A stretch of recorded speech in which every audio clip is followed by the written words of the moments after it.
তুফান release হয়েছে, এখন দরদ রিলিজ হচ্ছে।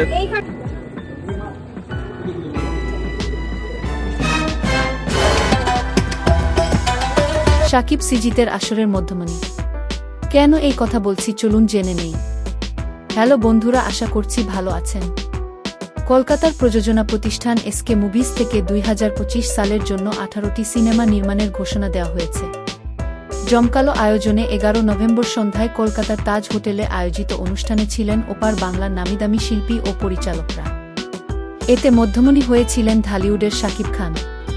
পশ্চিমবঙ্গের শিল্পীদের মধ্যে ছিলেন আবির, অঙ্কুশ, শাশ্বত, জিতু, অনির্বাণ, ঋত্বিক, ঋতুপর্ণা, শ্রাবন্তী ও দর্শনার মতো প্রথম সারির তারকারা। আরও ছিলেন সৃজিত মুখার্জি, শিবপ্রসাদ, জয়দীপ মুখার্জির মতো নির্মাতারা। এসব তারকার ভিড়ে মধ্যমণি হয়েছিলেন ঢাকায় মেগাস্টার শাকিব খান।